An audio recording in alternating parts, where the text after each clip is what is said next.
permit me a minute, Rahul, you know, this is why this tutu meme of political, this thing takes us nowhere, because as a nation, we have to understand that this issue is much more philosophical. You know, nations weaken not because of their past, but rather by how they are taught it. For 70 years, we have been taught to forget historical injustices.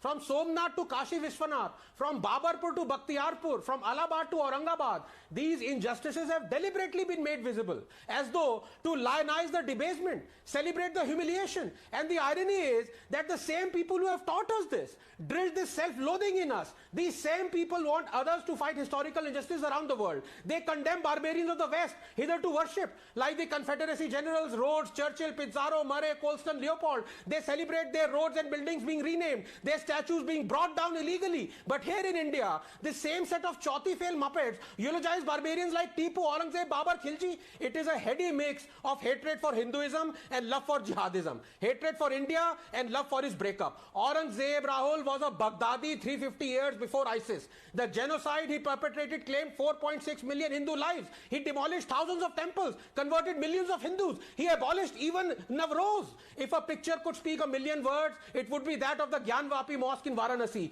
built atop the grand Kashi Vishwanath temple, demolished by the genocidal monster Aurangzeb. If an incident could muster a million spine-chilling imaginings, it would be that of the one in 1675 under broad daylight in Chandni Chowk, where Sheeshganj is now, where Guru Tegh Bahadur was beheaded on the orders of Aurangzeb. And yet, we had cities and roads named after him. Aurangabad should have been renamed the day we got independence. But tragedy is... Who distorted history when today an RTI reveals that the NCRT has no evidence to prove that Mughal emperors had rebuilt temples destroyed in wars?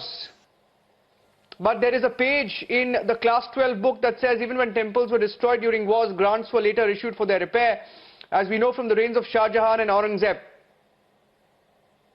Is there a pattern to such claims being made, Anand, over the years and decades?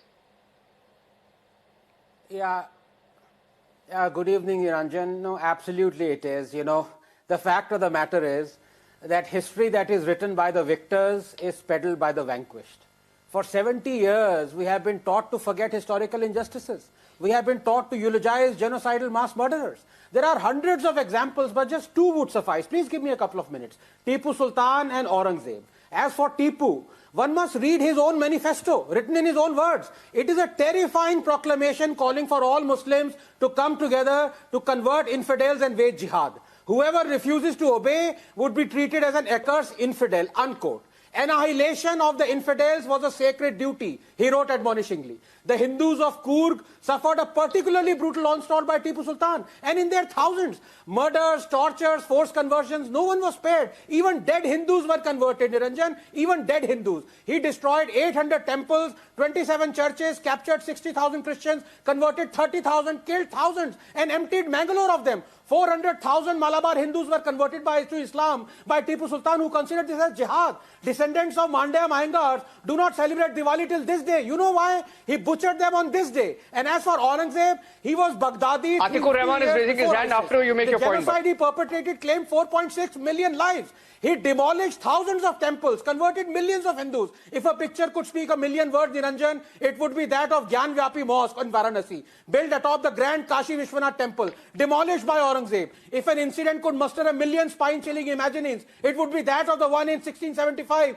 under broad day in Chandni Chowk, where Sheeshganj is now, where Guru Tegh Bahadur was beheaded on the orders of Aurangzeb. But these are the men we celebrate in our textbooks. This is genocide porn. There is no difference between Tipu and Aurangzeb apologists and Holocaust. Shahid Aslam and Atikur Rahman are extremely angry with the points that you are making.